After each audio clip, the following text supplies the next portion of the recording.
Pemirsa, KPK berhasil untuk mengumpulkan sejumlah kendaraan ini milik dari Ebenezer yang berkaitan dengan operasi tangkap tangan yang menyeret dari Wamenakar.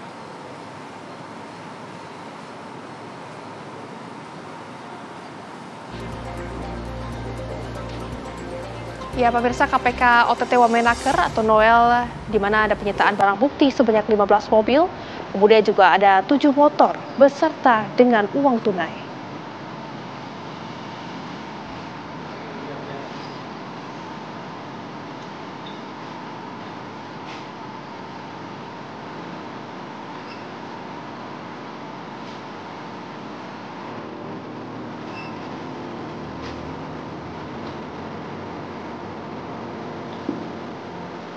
Ya, dari OTT Wamenakar Noel ini pemirsa ada sejumlah barang bukti yang disita, di antaranya ada beberapa jenis mobil, di antaranya ada Jeep Country, Suzuki Jimny Little D, Hyundai Palisade, kemudian juga ada Mitsubishi Pajero Sport, ada BMW 3301, dan juga ada 2 mobil Toyota Corolla Cross dan juga Hilux.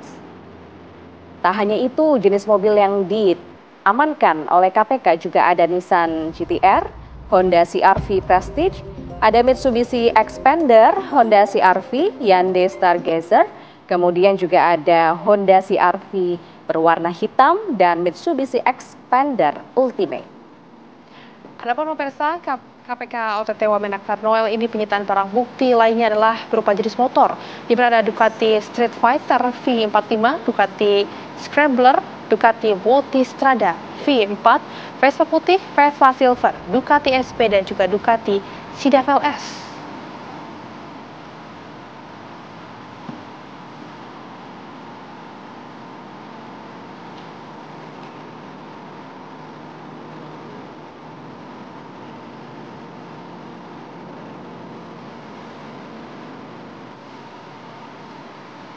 Pemirsa, Menteri Ketenagakerjaan Yasirli menyatakan prihatin terkait dengan operasi tangkap tangan yang diduga koleganya Wakil Menteri Ketenagakerjaan Immanuel Ebenezer. Meski demikian, pemirsa, betul sekali, Yasirli menghormati dan juga mendukung langkah KPK terkait dengan sertifikasi keselamatan dan juga kesehatan kerja atau K3. Yasirli menegaskan Kemenaker telah melakukan fakta integritas dengan 1.000 perusahaan jasa K3. Dan menyayangkan peristiwa dugaan tindak pidana korupsi yang saat ini sedang diproses oleh KPK. Saya menghormati proses hukum yang sedang dijalankan oleh KPK dan mendukung berbagai langkah KPK dalam melakukan penindakan pelaku korupsi. Bagi saya dan keluarga besar Kementerian Ketenagakerjaan, ini adalah pukulan yang berat, terlebih sejak saya dilantik menjadi Menteri Ketenagakerjaan atau dalam 10 bulan terakhir, saya sedang melakukan banyak pembenahan dan penataan khususnya terkait dengan integritas, profesionalisme, dan perbaikan layanan.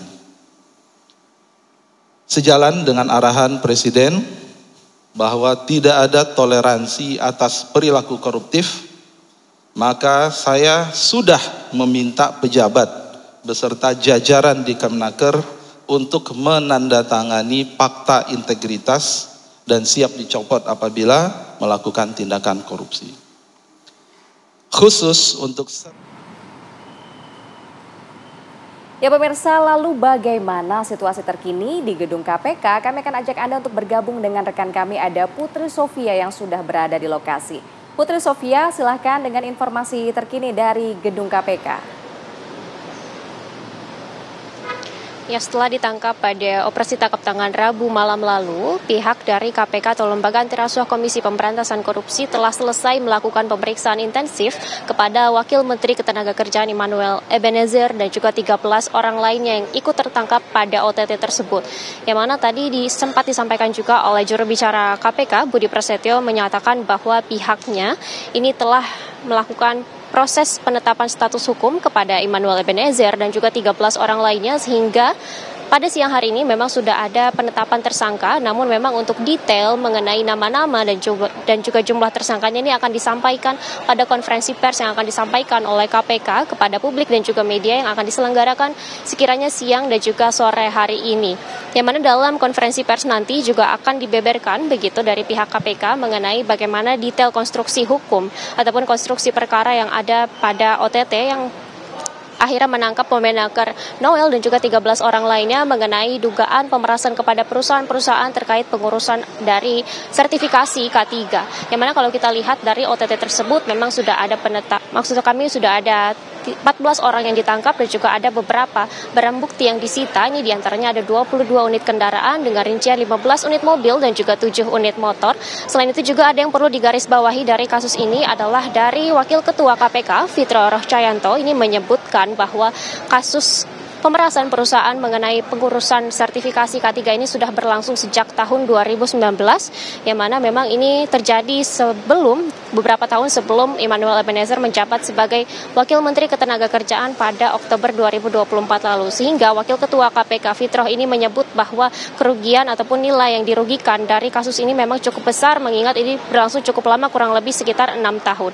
Untuk sementara memang kami masih menunggu bagaimana jalannya konferensi pers, apa saja nanti yang disampaikan, bagaimana konstruksi hukum dan juga kronologis dari operasi tangkap tangan yang terjadi pada hari Rabu lalu. Untuk sementara kami kembalikan ke Anda di studio. Baik, terima kasih Putri Sophie atas laporan Anda langsung dari KPK. Selamat kembali beraktivitas.